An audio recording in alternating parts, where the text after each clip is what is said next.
많이 나옵니다. 우리의 관심사이기도 하지만 하나님의 관심사이기도 합니다.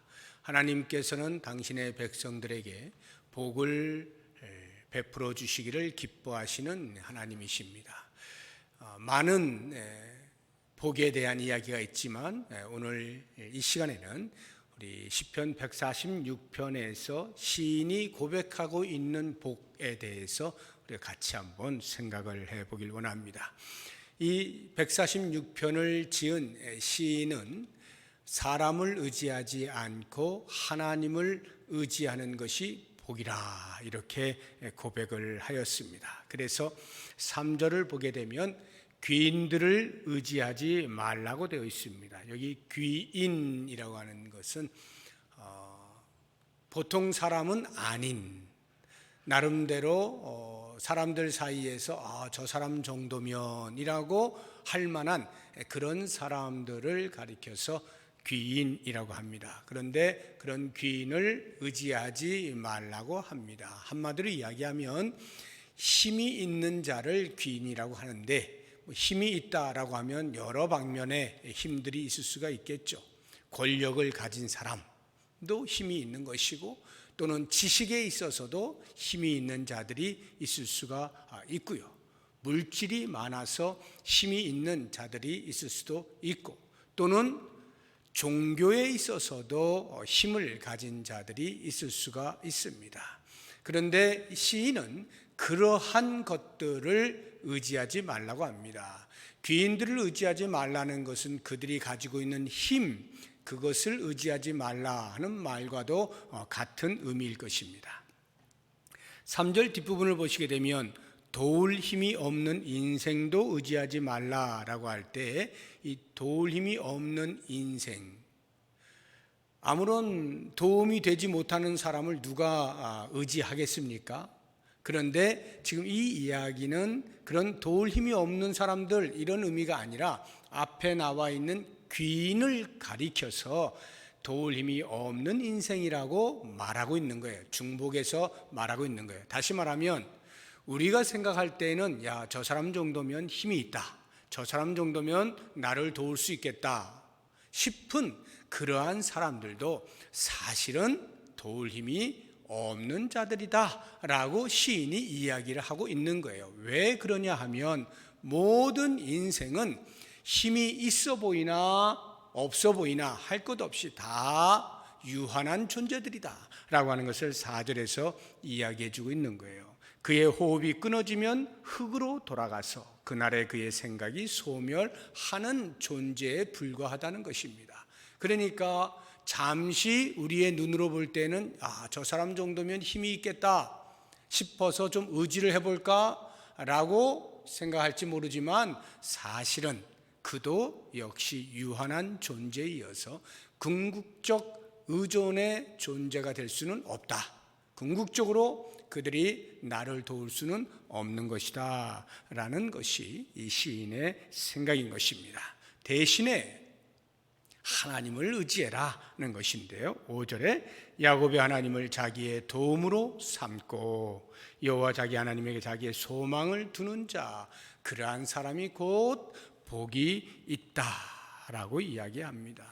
사람들은 눈에 보이는 것을 의지할 수밖에 없어요. 그게 우리 사람이 갖는 한계죠. 그러다 보니까 우리는 인맥을 찾고 줄을 잘 서야 한다라고 이야기하고 배경 좋은 사람을 찾아서 그 주변에서 서성거리는 겁니다. 그러다 보면 조금이라도 도움을 받지 않을까 싶은 거죠. 이것이 우리의 모습이다라고 할 때에 오늘 이 시인의 말은 우리에게 큰 도전을 주는 겁니다. 성도는 그렇지 않다는 거예요. 성도는 그렇게 사람을 쳐다보고 사람에게서부터 도움을 얻고자 하지 않고 오직 도움을 주시는 하나님만 의지한다라고 하는 것이 이 시인의 고백이에요. 그런데 우리가 함께 지금 생각을 해보려고 하는 것은 시인이 말하고 있는 그 도움을 주시는 하나님을 수식하고 있는 말에 있는데 5절 다시 보시면 야곱의 하나님을 자기의 도움으로 삼으며 이렇게 돼 있죠. 야곱의 하나님을, 그러니까 시인이 생각을 할 때 하나님이 도우시는 분이시고 하나님만 우리가 의지할 수 있는데 어떤 하나님이냐? 야곱의 하나님이다. 그러면 이 시인의 마음속에서 그려지고 있는 하나님, 그리고 그런 야곱의 하나님을 도움으로 삼자라고 할 때 이 말을 듣고 있는 모든 사람들도 역시 마찬가지로 야곱의 하나님을 생각하게 되어 있는 거죠. 그렇다고 하면 과연 야곱의 하나님이 어떤 분이시기에 우리의 도움이 되신다라고 고백을 하는가 하는 부분을 우리가 같이 생각을 해보려고 하는 겁니다. 야곱의 인생을 여러분들이 대부분 잘 알고 계실 겁니다. 그의 파란만장한 인생 가운데 초반부를 한번 보시기 바랍니다. 야곱의 초반부를 보면 그 야곱은 철저하게 사람을 의지하였던 사람이었던 것을 알 수가 있습니다. 철저하게 사람을 의지한 야곱이었습니다. 그가 의지한 사람은 다름 아닌 어머니 리브가였죠. 리브가는 그에게 있어서 절대적인 존재와도 같은 사람이었습니다. 그가 엄마인 리브가의 도움을 받아서 형 에서로부터 장자권을 탈취하지 않습니까? 자기 혼자라면 그런 꾀를 내거나 또는 그것을 실행에 옮길 만한 용기도 없었을 터인데 어머니 리브가가 방법을 다 알려주죠. 그래서 그 엄마의 힘으로 결국에는 형 에서가 갖는 장자권을 탈취하게 됩니다.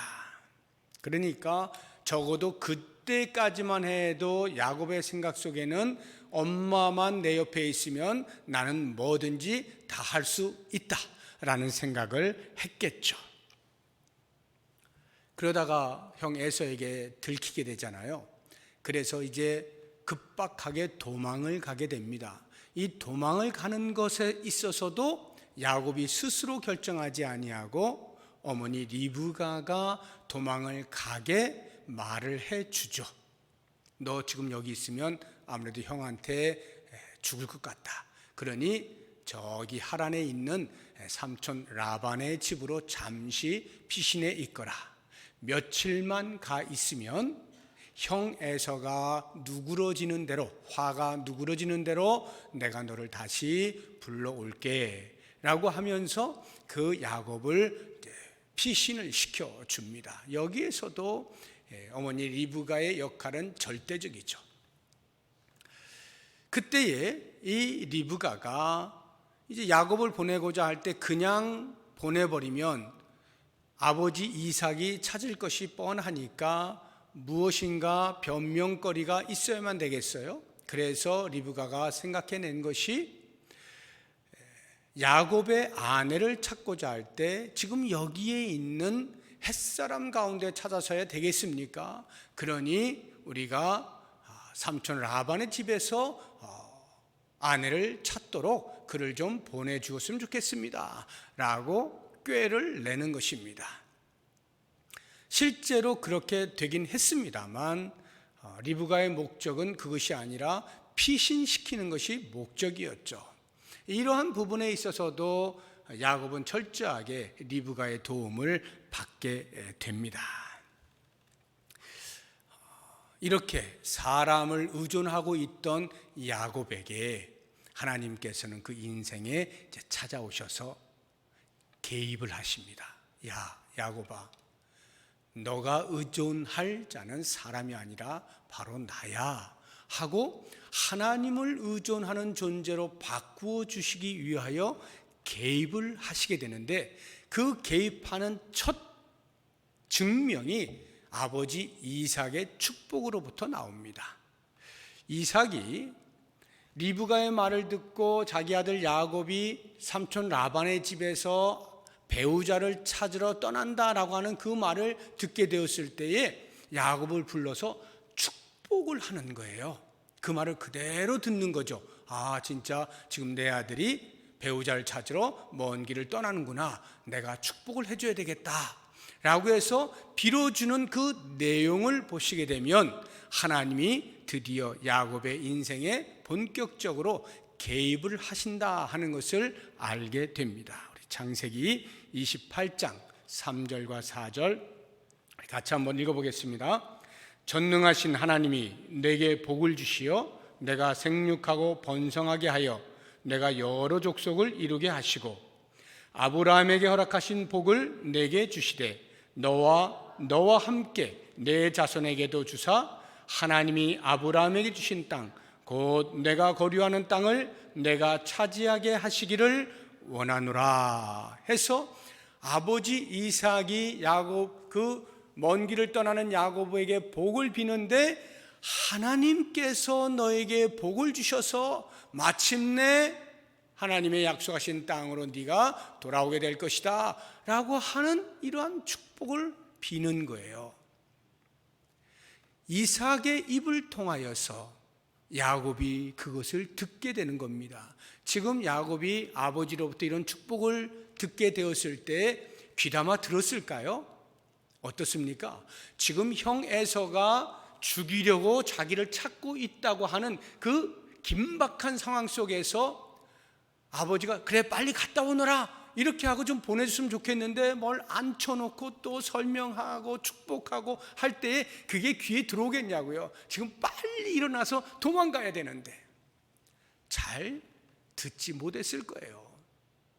그러니까 그때까지만 해도 야곱의 인생에서는 하나님의 존재에 대해서는 크게 느끼지 못하는 겁니다. 오히려 눈에 보이는 바로 자기 옆에 있는 엄마 리브가가 훨씬 더 자기에게는 유용하고 자기를 도울 수 있는 자라고 여기게 된 것이고, 그래서 그 엄마 리브가가 말한 대로 빨리 도망을 가야 되는 그러한 때죠. 이때까지만 해도 야곱의 인생에는 하나님께서 크게 작용하지 못하고 있는 그러한 때였습니다. 그러한 야곱에게 하나님께서는 계속해서 문을 두드리시는 거예요. 야, 야곱아, 엄마 리브가가 아니라 내가 너의 의지할 자야 라고 하는 것을 알게 하시기 위해서 이제 도망가는 그 길, 하란으로 가는 여정, 이것을 보시게 되면 야곱은 그때까지만 해도 엄마 리브가가 방법을 알려주어서 피신을 시켜주는 것으로 알고 있었지만 사실은 그 하란으로의 여정이 하나님의 계획 속에 있었던 거죠. 어떤 계획일까요? 엄마 리브가나 야곱은 둘 다 할 것 없이 에서로부터 피신하기 위한 방편으로서 하란을 선택한 거지만 하나님께서는 그 하란으로의 여정이 다름 아닌 리브가로부터의 분리를 위하여 야곱을 떠나 보내는 것입니다. 형 에서로부터의 피신이 아니라 전적으로 의지하고 있던 엄마 리브가로부터 야곱을 떨어뜨리는 작업의 첫 단계로서 하란으로 떠나 보내시는 것이다 라는 것입니다. 그 말은 설령 부모라 할지라도 아무리 도움을 주고자 하는 전적인 사랑을 전폭적으로 지원하는 부모라 할지라도 그 부모의 도움에는 한계가 있다는 것을 그 하란으로의 여정 속에서 야곱으로 하여금 깨닫게 하시기 위한 하나님의 계획으로서 이제 야곱은 첫 발을 내딛게 되는 것입니다. 그래서 그 하란으로 가서 그곳에서 다시 돌아오기까지 자그마치 20년의 생활을 하게 되지 않습니까? 그 20년의 삶 속에서 야곱이 뭘 생각했겠어요? 몇 날만 잠깐만 기다리고 있으면 에서의 마음이 누그러지는 대로 내가 너를 다시 부를게 라고 했던 엄마 리브가의 그 약속을 철떡같이 믿고 하루하루를 보내지 않았겠습니까? 그런데 그 하루가 1년이 되고 1년이 10년이 되고 20년이 되기까지 엄마의 약속은 어디에서도 지켜지지 못하고 그 20년의 세월 동안 이 야곱의 마음 속에는 처음에는 엄마에 대해서 조금 원망하는 마음이 생겼을런지 모르겠어요. 야, 우리 엄마가 왜 약속을 안 지키지? 왜 나를 안 부르지? 그러다가 1년, 2년, 10년, 20년이 되어 가면서 그의 마음 속에는 아하, 인간은 한계가 있구나. 인간은 한계가 있구나. 엄마가 얼마나 나를 다시 부르려고 애를 썼을까? 그럼에도 불구하고 안 되는 것, 이것이 인간이로구나 하는 것을 깨닫게 되지 않았겠습니까? 뿐만 아니라 거기에서 기거하게 되어진 그 삼촌 라반을 통하여 인생은 절대적으로 의존할 수 없는 존재라고 하는 것을 뼈저리게 느끼게 되죠. 삼촌이었음에도 불구하고 조카인 야곱에게 일을 시키고 그 일에 대한 대가를 정당하게 주지 아니하고 품삯을 10번이나 변경해 가면서까지 끊임없이 자기 욕심을 차리려고 하는 삼촌 라반을 보면서 이 야곱은 인생이 이런 것이구나 하는 것을 배우는 거죠. 특별히 라반의 그와 같은 속이는 모습 속에서 자기가 형 에서를 그렇게 속여왔다는 것을 얼마나 철저하게 깨달았겠어요. 그래서 인생은 의지할 존재가 못 된다. 인생으로부터 무엇인가 도움을 얻으려고 하는 것은 참으로 어리석은 것이로구나 하는 것을 뼈저리게 느끼게 된 것이죠. 그래서 그가 이제 때가 되어서 고향으로 돌아오게 될 때, 그때에 자기 이제 그곳에서 이제 얻은 그 부인들, 자녀들 데리고 이제 떠나야 되는데 그냥 훌쩍 떠날 수가 있나요? 설득을 시켜야 되잖아요. 무엇인가 이야기를 해야 되잖아요. 그래서 그들에게 이야기를 할 때 이 야곱의 말 속에서 그 20년 생활 가운데에서 얼마만큼 하나님의 개입하심에 대한 인식이 생겨났는가라고 하는 것을 우리가 엿볼 수가 있습니다. 그래서 창세기 31장 6절에서 9절 말씀을 같이 한번 읽어보도록 하겠습니다. 그대들도 알거니와 내가 힘을 다하여 그대들의 아버지를 섬겼거늘. 여기 그대들은 부인들을 이야기하는 겁니다. 레아와 라헬을 말하는 거예요. 계속 읽어봅니다. 그대들의 아버지가 나를 속여 품삯을 10번이나 변경하였느니라. 그러나 하나님이 그를 막으사 나를 해치지 못하게 하셨으며 그가 이르기를 점 있는 것이 내 삭시되리라 하면 온 양떼가 낳은 것이 점 있는 것이요 또 얼룩무늬 있는 것이 내 삭시되리라 하면 온 양떼가 낳은 것이 얼룩무늬 있는 것이니 하나님이 이같이 그대들의 아버지의 가축을 빼앗아 내게 주셨느니라. 야곱의 인생 가운데 찾아오신 하나님을 인식한 겁니다.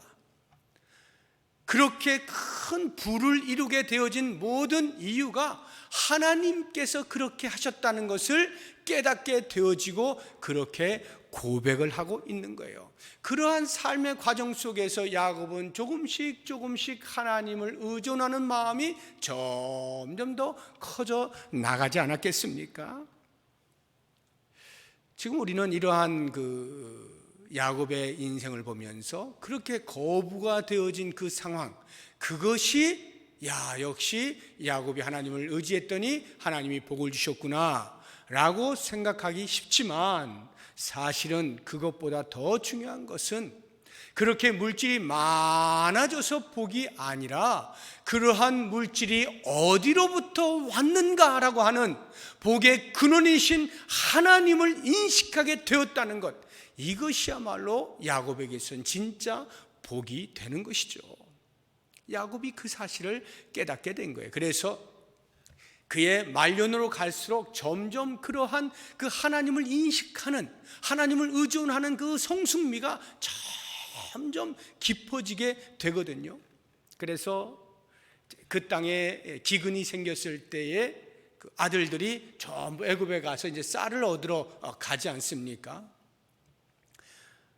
요셉이 총리로 있는데 이 형들은 모르죠. 모르는 상태에서 그냥 쌀을 이제 얻어가지고 오는데, 사가지고 오는데 이 요셉이 막내 동생 베냐민이 함께 오지 않은 것을 보고 너무나 그 베냐민을 보고 싶어서 조금 장난을 하죠. 그래서 시므온을 그곳에 두게 만들고 나머지 형제들을 돌려보내면서 너희들이 말한 그 막내 동생이라고 하는 베냐민을 다음에 데리고 오면 이 시므온도 풀어주고 또 너희들이 원하는 쌀도 마음껏 주겠다, 이렇게 하고는 돌려보냅니다. 시므온은 볼모로 붙잡혀 있는 거예요. 돌아갔습니다. 쌀이 이제 다 먹어서 떨어졌어요. 다시 쌀을 사러 가야 되는데 그 요셉과 약속한 게 있잖아요. 동생을 데리고 가야 되는데 야곱에게 이야기합니다. 아버지, 베냐민을 데리고 가지 아니하면 절대로 우리가 쌀을 살 수도 없고 지금 볼모로 잡혀있는 시므온도 데리고 올 수가 없습니다. 베냐민을 보내주세요.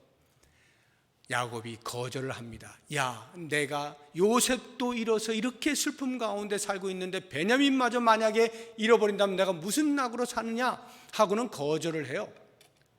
그래서 이 형제들도 못 가고 끙끙거리고 배를 굶고 있는 거예요. 그런데 한계에 부닥쳤습니다. 너무 배가 고픈 거예요.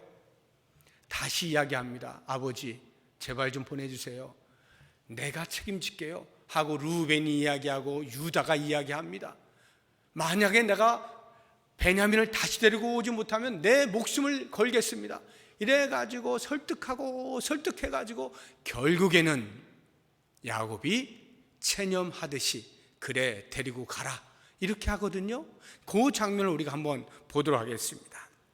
창세기 43장 13절 14절인데요 같이 읽어봅니다. 내 아우도 데리고 떠나 다시 그 사람에게로 가라.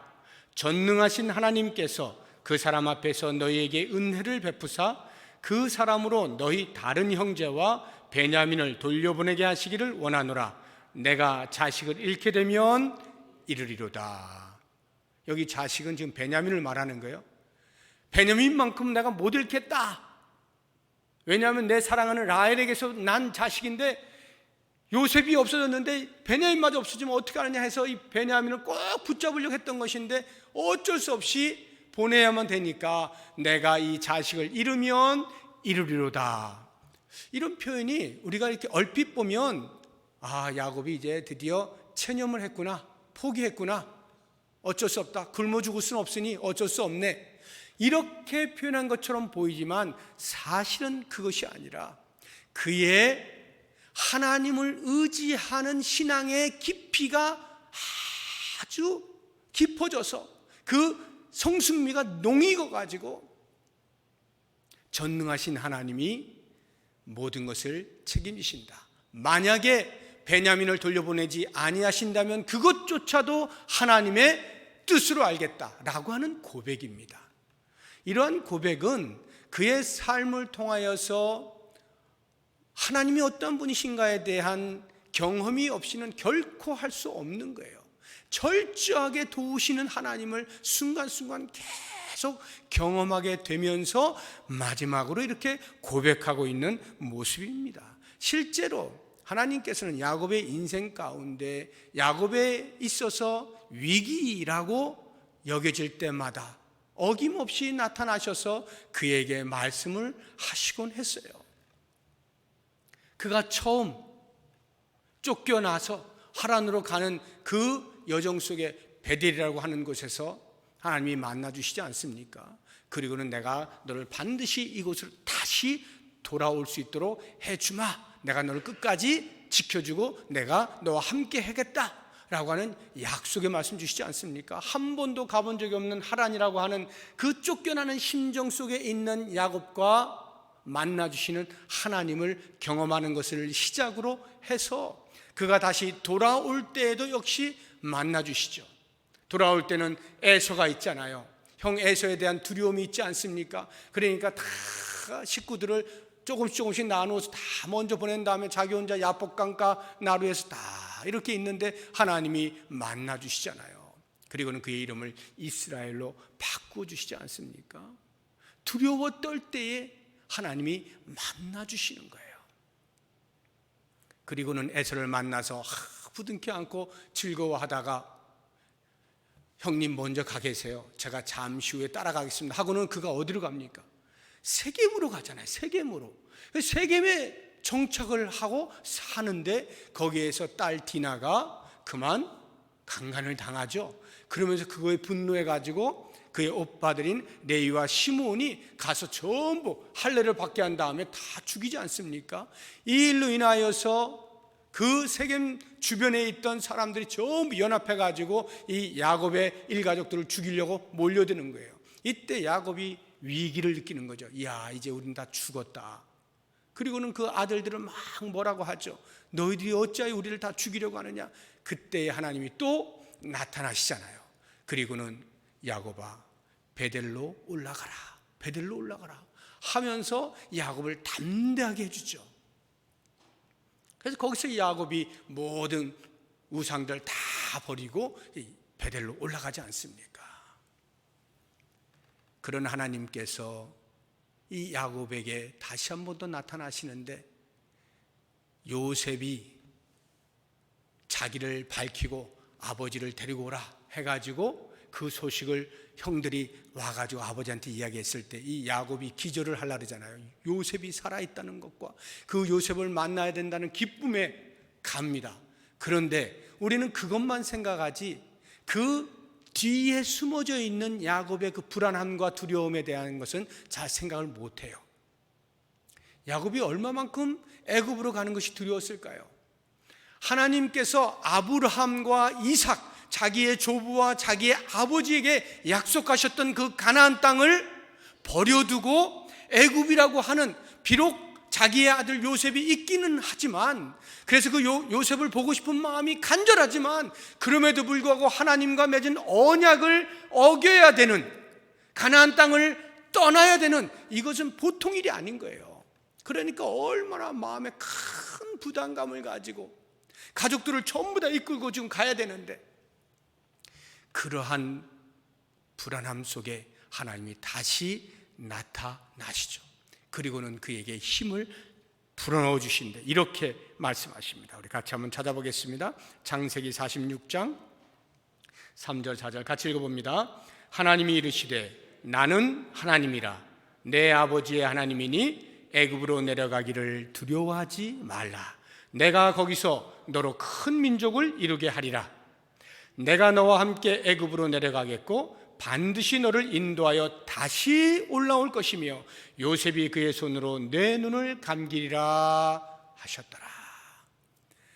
요셉은 보고 싶은데 하나님의 언약은 어길 수밖에 없는 이 부담감 속에 있던 야곱을 하나님이 만나주시면서 걱정하지 마, 내가 너와 함께 할게, 내가 너와 함께 애굽으로 내려갈게, 그리고 내가 너를 다시 꼭 데리고 올게, 이러한 말씀을 주실 때 이 야곱이 어떠했겠어요? 자기의 인생 전체를 통해서 끊임없이 찾아오셨던 그 하나님, 지금도 여전히 내 마음속의 불안함을 아시고 내 마음속의 두려움을 아시고 하나님께 찾아오셔서 이렇게 위로를 주시고 격려를 하시는 그 하나님, 내가 의지할 분은 여호와 한 분뿐이시다 라고 하는 이런 고백을 하지 않았겠습니까? 바로 이와 같은 야곱의 하나님, 결국에 야곱이 마지막 죽음을 눈앞에 두고 그가 자녀들을 부르지 않아요? 쫙 불러서 앉혀놓고 뭘 했을까요? 얘들아, 나에게 재산이 지금 100억이 있다. 너희들에게 12등분으로 나누어주겠다 하고 돈을 나누어준 게 아니에요. 재산 나누어준 게 아닙니다. 그가 한 것은 한 사람 한 사람 머리에 손을 얹고 축복 기도를 해주고 있는 겁니다. 앉혀놓고 축복 기도를 해주고 있는 거예요. 어떻게 축복 기도를 해주는가? 창세기 49장 28절 마지막으로 같이 봅니다. 이들은 이스라엘의 12지파라. 이와 같이 그들의 아버지가 그들에게 말하고 그들에게 축복하였으니 곧 그들 각 사람의 분량대로 축복하였더라. 루벤은 루벤대로, 시몬은 시몬대로, 레위는 레위대로, 요셉은 요셉대로, 베냐민은 베냐민대로 각각의 분량대로 축복을 해주는 거예요. 이게 뭘 의미하는 걸까요? 야곱의 평생을 통하여서 사람만 의지하면서 그렇게 엄마만 있으면 돼라고 했던 야곱이 끊임없이 만나주시는 하나님을 통하여서 여호와 하나님만 의지하여야 한다는 사실을 깨닫게 되면서 그가 이제 죽어 마지막 자녀들에게 무언가를 남겨줘야 되는데 뭘 남겨줄까? 재산을 남겨줄까? 그래서 그 재산을 의지하게 만들까? 아니요. 그것들은 아무것도 아니라는 거예요. 여호와 하나님만 의지하는 것을 그들에게 남겨주어야 되겠다. 여호와 하나님을 잊지 않도록 남겨줘야 되겠다 해서 그들의 분량을 따라서 축복하면서 여호와 하나님의 복을 빌어주고 있는 이 모습. 사랑하는 성도 여러분, 과연 나는 누구를 의지합니까? 나는 무엇을 의지합니까? 눈에 보이는 사람입니까? 아니면 손에 잡히는 그 무엇입니까? 과연 나는 무엇을 의지합니까?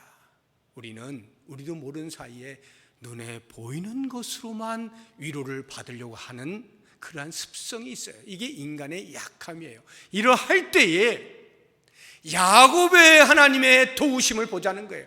야곱의 하나님의 도우심. 야곱을 도우셨던 그 하나님이 나를 도우신단 말이죠. 야곱의 하나님이 나의 하나님이라 고백할 수 있어야 한다는 거예요. 그래서 눈에 보이지는 아니하지만 여전히 나보다 나를 더 잘하시는 하나님께서 때를 따라서 나에게 도우시는 그 하나님만을 의지하기로 작정하는 것, 그 하나님만을 나의 소망으로 두기로 작정하는 것, 이것을 우리는 믿음이라고 하는 거예요. 그래서 믿음은 바라는 것들의 실상이요 보이지 아니하는 것들의 증거라고 이야기하는 것이죠. 바로 이 믿음을 가진 자가 복이 있다. 하나님만 의지하고 하나님만 나의 소망으로 삼는 믿음을 가진 자가 복이 있다. 과연 나는 복이 있는 자입니까? 이 밤에 스스로를 돌아보시면서 복 있는 자로 살아갈 수 있는 우리 모두가 될 수 있기를 주의 이름으로 축복합니다. 기도하겠습니다.